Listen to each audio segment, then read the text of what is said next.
Hey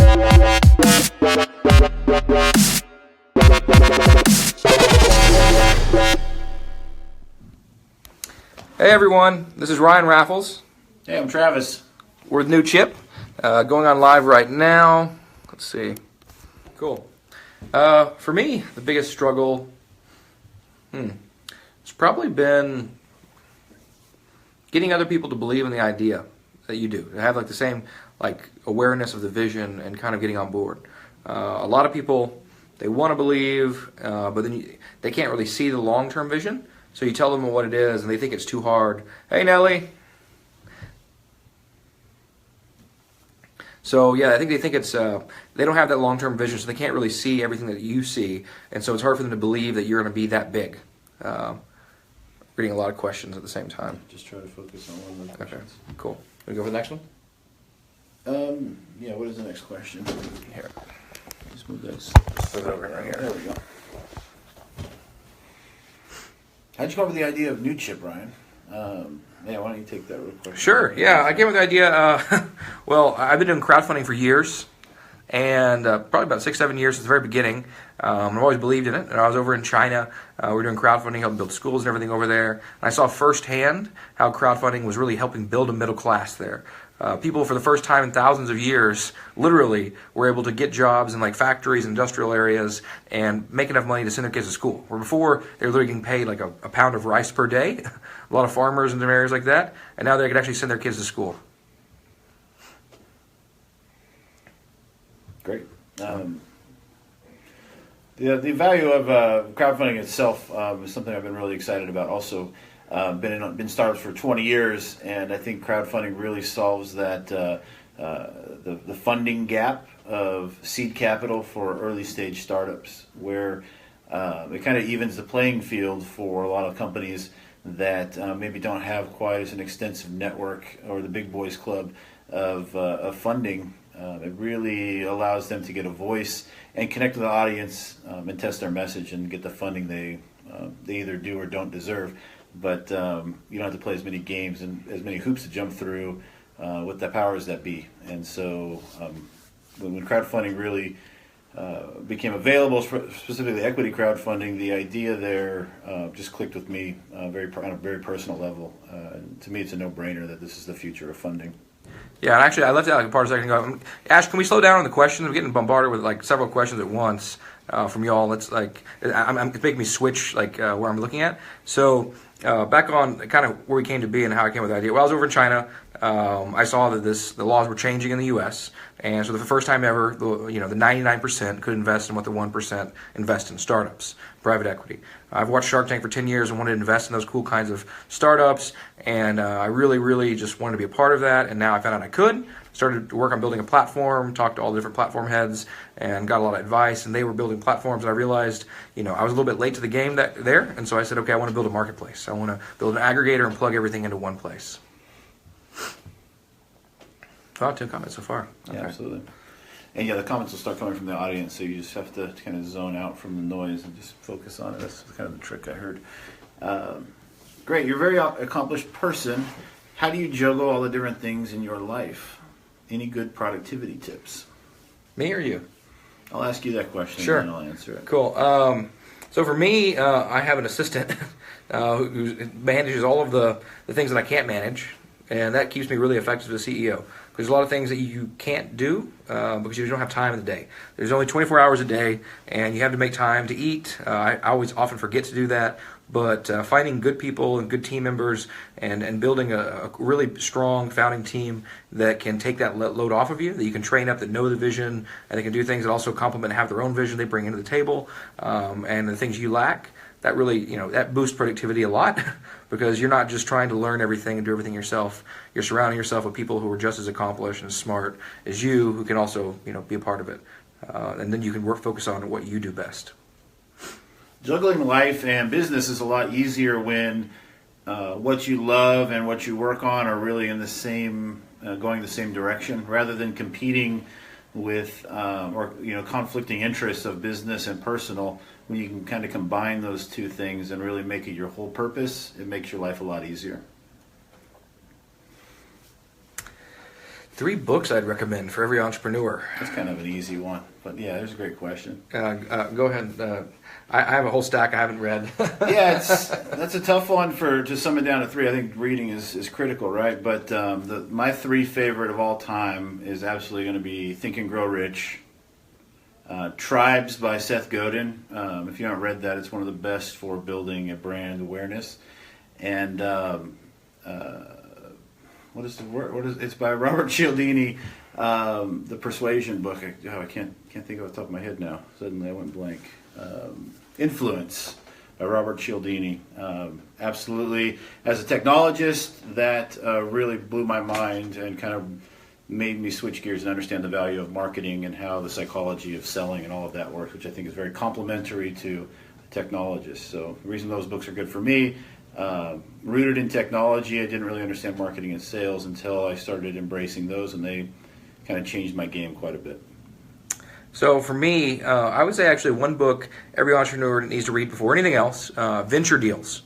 Venture Deals, Google it. It's an older book. It's like venture capitalists read it. It's kind of like the how to be a VC and how to do VC deals and how to raise money. And it's really, really important to the industry because I think a lot of entrepreneurs have no idea how to raise a round. They have no idea how to evaluate like their company, how to figure out the funding, the caps, what they're going to even raise on. They rely on a lot of advisors that are misinformed. They're a little bit older than not really current. They're lawyers that are the cheapest lawyers, which aren't really the best in the field, don't give the best advice. So I'd recommend the book Venture Deals. Google it. It's a really great book. It'll give you everything you need to know about the first couple rounds of a company and also how to negotiate with VCs. Nellie, that's a great question. What would you advise a small company to do to get ready for crowdfunding? So I'd say the most important thing to do is get your marketing message down. Crowdfunding is all about market validation, and marketing sales pitch. If you're convincing someone to buy something, most likely either like pre-buying it through Kickstarter or Indiegogo or equity crowdfunding, actually investing in the company. They're doing that typically before launch. Equity crowdfunding is a little bit after launch right now in some companies, but mostly you're convincing someone to believe in the vision, believe in the marketing message, and convincing the consumer crowd that they want to buy your product or invest in your product. So getting that marketing message down, getting it clear, coherent, getting some of the marketing videos, that's probably the most important thing is having a video. We were just talking a second ago with our team, and some of the companies we aggregate to our platform from different platforms don't have videos done yet. And we're like, well, it really, really hurts them to not have a video because people don't want to read through 100 different pages of text and research on their own. They really just want to get a core 5 minutes of who you are, what your vision is, and what your product is. Yeah, get your story right. That's all that matters. Let's see, next question. What is your advice, where did it go, for finding the right founding team? Being patient. So I would say patience is probably the most important virtue in any business, and having like persistence to make sure you raise money and find the team. It took me several months to find the perfect co-founder in Travis. And we had several, we've had different employees. There's been all kinds of like jumbling until we found the perfect match that works just like best with us.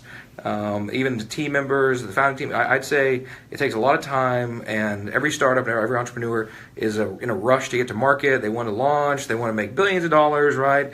But you have to get that right team first. Then you also, on top of that, you need to get the legal down first. I'd say the number one thing that startups fail to do is get the legal down immediately, especially when it comes to the founding team and making sure everyone's protected and the ideas and people are actually working for equity, not just giving out equity. I've worked in several startups when I first started. It's like, hey, you're really cool, let's give you equity, and then later on they just don't care anymore. They want to be bought out. So putting like a 1-year vest, even on all founders, I even had a 1-year vest. Everything in the company. That way we protect. You're protecting the core vision of the company itself from even yourself. So. Yeah, I'll just add on to that as far as the team goes for the founding team. Ryan and I, I'm kind of the technologist role. Ryan being definitely the CEO role. Combining together, the complementary components are engineering and social networking. Not social networking to say, but the network that Ryan has, his friends, his connections, his ability to go sell was a tremendous combination. So very complementary in that regard. Not to undermine Ryan's background in technology as well. So we're very strong on that side, but we definitely have kind of that introvert extrovert combo that makes a really good fit. And the feedback we've had from a lot of the VCs we've talked with, is that the number one thing is that team dynamic and past experiences, which we seem to combine forces. We do a pretty good job. Vince wants to know any advice for South by Southwest Interactive, which is starting this Friday here in Austin. Don't drink too much, Vince. I think that's the best advice. The one thing I've been telling the team is really important to know is that a lot of people get into South by, or some people get into South by for free because they're here in Austin. But the people coming from out of town, most of them have ponied up about $1,200 for a ticket. Some of them up to $1,500, $1,800, and so really everybody coming down. This is a big industry event, so people have deep pockets. Either they're here from startup land, or their company trusted them enough to invest that kind of capital and sending them down. So anybody here is really worth talking to, in my opinion. That's kind of my pro tip. Yeah, I'd agree. I think I've been to South by for years. I've been with a badge. I've done it without a badge. If you don't have a badge, still go, because almost like 90% of it's free. Half the years I go, and don't blackball me for saying this South by, but most of the stuff I go to that I really love the most is the unofficial stuff, the unofficial events, the music, and like that. You really meet a lot of Austinites and people like that, and it's a really great time. I go to the official stuff that's really fun is go to the Startup Expo, stuff like that, the pitch events. Those are pretty cool. You get to meet Mark Cubans and stuff like that. But really the core Austin, keep Austin weird stuff is what I love the most. Going out and just seeing the bands you never even heard of, discovering things. It's not as big as it used to be because there's literally 1 million bands, and so you don't have time to hear all of them, and there's an hour wait to get into everything. So that's where a badge kind of gets you past all those barriers. But I'd recommend just going, and no matter whether you have a badge or not, enjoying it, having a good time, meeting people, sneaking into places that you didn't have a badge for. That's half of the fun. But yeah, that's pretty much it. Next question. Kind of a trick question hiding in there from Ash. I don't know if we want to go there, but we probably should touch on it a little bit. So he says, Austin is very exciting for entrepreneurship. What makes it so special? Yeah. So I don't actually think Austin's that special. I think Austin has a lot of great ideas, a lot of great people, but as an entrepreneur, there's not much funding here. That's a core thing we're trying to address with our company, is trying to fix this funding gap for seed companies. Let me do a shout out to Richard Bagdonis and his, was it The Dark Ages of Austin Capital? Great read. I'll post it in the comments after the talk. But only a few deals get funded every year, 7 last year, Capital Factory and a couple other venture firms do a couple. So really think about the thousands of startups and thousands of great ideas and things here in Austin, and 99% of them don't get funded. And it's not because they're not a good idea, it's just because there's so little money here for entrepreneurs. But we're a hub of Texas for entrepreneurship. So that's really our vision, is to fix that gap. And Travis is even more passionate about this than I am, so I'll let him. Yeah, I'd only adjust what you said briefly. There happens to actually be a lot of money in Austin. It's just there's bottlenecks to getting access to it, and there's a couple ringleaders here that we're friendly with. However, they certainly control the keys to the kingdom. And when I came to Austin 9 years ago, I realized there was this club, and if you pretty much have to either be in it or you're on the sidelines. The problem with getting into the club is there's a long line, and so Austin is sort of in this really exciting time where everybody's flocking here. There's a tremendous amount of great ideas, but the primary path to funding that exists here right now, you have to get in line, and you don't always get a chance to get to the front of the table. You don't even get a chance to be heard sometimes, or your email is responded to. So to us, that seems like a tremendous opportunity to help these entrepreneurs that we're meeting with every day really connect the dots. Because essentially in Austin, if you don't get that meeting, it doesn't mean your idea is bad. It just means they didn't have time to talk with you. And that's the problem we're trying to solve. Awesome. There's one thing I forgot to say at the very beginning of the video. Like the video and share it with your friends. We'll be live streaming for about another 10 more minutes. Got time for a couple more questions. So next question, do I think a tech co-founder is necessary? A lot of accelerators and incubators require them. I don't think so really anymore. I think if you have capital, obviously, if you have money, you can do whatever you want in the world. And you have vision and you have the execution to get it all done. But in terms of like, there's so many people that are outsourcing nowadays. I mean, Slack is this amazing tool that everybody uses, right? They outsource the entire thing. If you really know how to find good people and get affordably and manage and lead, I think you can do a lot. There's a lot of entrepreneurs that are like, oh, I don't know how to code, but I had this great vision, I got this idea, and I even have some money. And it's like, okay, great. You can find some developers that are cheap. They're not like Austin developers. That, they're like, hey, we'll build you an app for 50 grand. That's it's pretty expensive, especially. So I would say don't go local. If you can find someone that's willing to work for equity and do all that, great. But in my experience, it's really, really difficult because there's so many different job offers, so many different companies that are VC funded that are just throwing millions of dollars to have developers sit in the VR room and play games all day. And those guys don't want to come work for you for free. I guarantee that. So you can find some great guys in different company or countries around the world, in Europe, South America, Asia, that are willing to work for a lot less, but that's a lot to them. And you can get them to buy onto your idea, believe in it, and be a part of it. It's a pretty cool journey.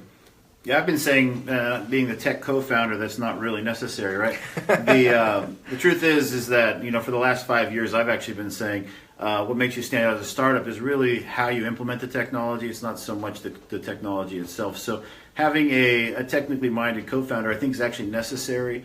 But everybody kind of has a technical mind. Or anybody trying to get into it. I do think that trying to do it on your own is a tremendous mistake. And also, if you're trying to raise capital, the team dynamic, nobody wants to hear the story that you're the CEO that can do it all. That just doesn't work. In fact, I tried that previously myself and got a lot of feedback there. So maybe not a tech co-founder per se, but maybe experience. Well, what do you bring to the table? It should be complementary as a team together, so you're selling a complete package. So I'd say also on that, marketing is really important. I'd say marketing is even more important, honestly, even in crowdfunding, than technology. Looking for a co-founder to help go on the journey with me, I wouldn't be here today without Travis. Travis is a perfect culmination of 30 years experience in marketing, technology, and everything coming together that's building this industry. I'm still pretty young myself. I'm mid-20s, and I got an idea and vision. I know how to sell and have the network. But really, what brought everything together, it wasn't just technology. Travis brought that to the table. But in terms of marketing and helping get the vision out, we spent probably hundreds of hours, I think, just getting the marketing down together, trying to figure out how we want to market it, and figuring out our newsletters. Everything we do is very strategic, precise. We don't just throw something out there. We test everything. Good stuff. So, actually, a really good question. Actually, I'll answer two questions. One I came across was really good. Do you need a technical education? Well, personally, I started my career in .com, so actually all my friends went to university. I went to a startup that was paying me six figures at 18 years old. So I didn't really have that luxury, or I kind of had that choice. And so, no, I don't actually, I kind of bias towards education. I tell my kids to go to college because I think it's better for them having somebody to guide them on entrepreneurship plus a degree, but absolutely not. Now, as far as impressing people, I'm not saying it's not the hardest thing in the world to try to get somebody to give you money or partner with you if you don't have a degree. And I've also been turned down for senior roles because some people that went to Harvard just don't respect that. So it's not necessary, but it also helps in some ways, but different than what most people think. The question I'm really excited about is from Nellie here in regards to crowdfunding for non-tech companies. And this is a great question. She says, many people believe that it's only for tech, finance, or the like. How about hospitality industry, the manufacturing group, and everything else? And what I'll tell you is that some of the most exciting stories come out of non-tech, equity crowdfunding, bars, restaurants, jetpacks, everything on golf board's a great example. A guy took a snowboard, threw four wheels on it and a golf rack, and now all these millennials are cruising around golf courses, skating around it. And it's one of the most successful crowdfunding campaigns so far in the last few weeks. But in a nutshell, can you tell the story that's exciting? And what I'm going to tell you is that if you cannot tell the story regardless of your industry, then you're probably not going to get the funding you want in the future. Crowdfunding, I really believe 100% of companies will be seeking their seed round through some type of crowdfunding campaign by the end of this year. Yeah, I agree. I just want to say welcome to Alden and Kier. Kier, I started a fraternity with him years ago. Alden, he's a marketing guru here in Austin. He helped us at the very, very beginning when we were just getting our original pitch deck together. There's a lot of people outside. Always look for advice, look for input, the marketing side. Test everything. Don't think you're always right. We're kind of pulling up a good number of people now coming up in viewers. So let's see. The next question. Oh, actually, I'll throw a little bit on the formal education requirement. I'm an engineer, right? But I graduated at like 15. Went to college, and everything I've really ever learned that I've used in life has not been from college. UT, I dropped out of my second degree at UT because I just was tired of it, and everything I learned was outside. It was doing business and lobbying. The military taught me everything I needed to know, but it was non-formal education, going to the library, reading books.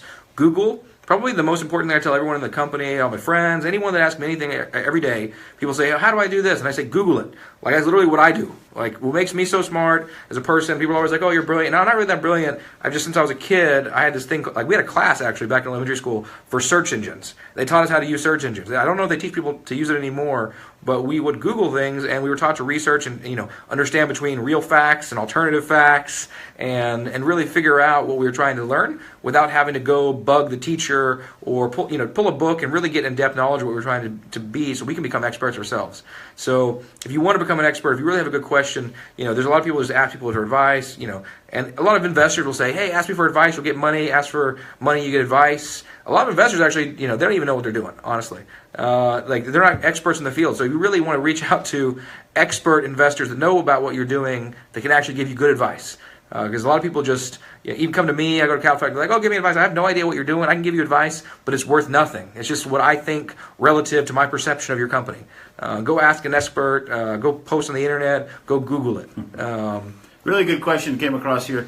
And I really like this one. I think we'll both have some input on it. We're actually kind of running short on time, but how can you leverage an equity crowdfunding round to kind of move into that larger venture or angel round down the road? And I'll tell you that we've got a lot of insight to this because we've met with a lot of VC firms as we're doing our round right now. And for honestly, they don't like us most of the time at first because they're really not sure what's going on with crowdfunding. But by the time we're finishing up those conversations, most of them are pretty giddy to be talking with us, and that's pretty exciting. But so leveraging equity crowdfunding round into a big VC round.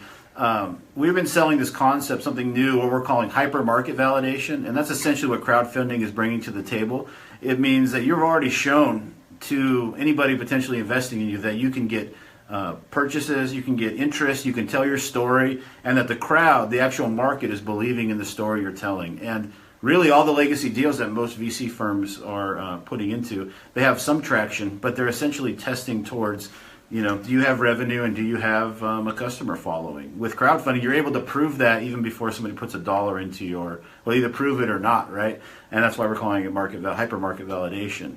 You'll know right away whether your company sucks or not.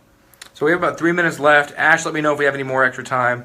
But so I have two questions I want to address real quickly. Nelly brought up a really good one about how about non-tech companies? Do people really believe it's only for tech, finance, and the like? How about hospitality, industry, manufacturing, and other? So actually, statistically in the market right now, what we're working with is not just all tech. There is a lot of small businesses, alcohol brands, distilleries. I know you have a bakery, Nelly. If you have a really cool idea and it's unique and you have a good market following and you're making revenues, and people will want to invest. People always want to invest in cool, unique things. If you watch Shark Tank, this is the kind of companies we work with, and they're looking at crowdfund and bringing out is the exact same one you see on Shark Tank. You see tech companies and apps, you see baked goods, you see coffee, you see all kinds of unique spins on traditional industries. So if you can find a way to make whatever you're doing a new spin and you make people want to buy it and bring in revenue, you can do it. You can raise money that way. There's a gastro lounge in Houston that's raising money. Shout out Nextseed. but yeah, and then also, will Newchip be using equity crowdfunding for its own round? Hashtag meta. Yeah, probably. I think our next round, after we close this one, once everything's fully launched and online, we'll probably be using crowdfunding for our next Series A. And we believe the crowd coming together to be part of it. And everyone always asks, I want to invest in your companies, but I want to invest in your company too. I don't just want to invest in the cool companies you have. I want to invest in what you're doing. So we want to give the crowd the ability to invest in our next round too. It's not a promise, but it'll be really cool if we could do that. And the reason we didn't do that for our first round, we wouldn't have got where we are today if we were trying to figure out how to tell the story. So we raised some capital to actually really have time to sit down, perfect the marketing message and things like this. And also the layers of crowdfunding for our equity crowdfunding platform and marketplace, and all of these layers of understanding in a very emerging market are very challenging to take that to market right away. I think it was creating some confusion on how do you tell that message. So we were actually, I'm not going to say lucky, it feels lucky, but with our connections, we were able to bring in pretty good kickstart of a, I don't mean Kickstarter, I just mean something that helped us kick off with some angel round from friends of friends and family round that we did to get us the capital we needed to really perfect the message before we tried to sell it to the market. And we're hoping to help other people not have to go through that again, because we actually think it would be better. But because of the position that we were trying to take as a marketplace, it just seemed too complicated from our perspective. So awesome. I think that's about it for today. We're on 2:30. So I want to thank everyone for watching. Thanks, Youngry, for having us here. It's my first Facebook Live, so it took a minute or two to get it together, but it came together real quick and nice. And thanks for the questions, everyone. Check us out, www.newchip.co. I'll add it in the comments. Invest in startups you believe in. The startup marketplace. We'll be at South by this year. Early release coming out this week. Maybe if you download it, type in South by Southwest, you might get access. And I'll also post in the thing from Richard Bagdonis in the comments and our link as well. So thanks, everyone. Yeah, and hit us up. We can we'll definitely answer any questions after too. If you hit us up on Facebook or the website, on Twitter, find us and we'll chat. If you have any questions we didn't answer, we'd be glad to answer them later. Cool. Thanks. Bye.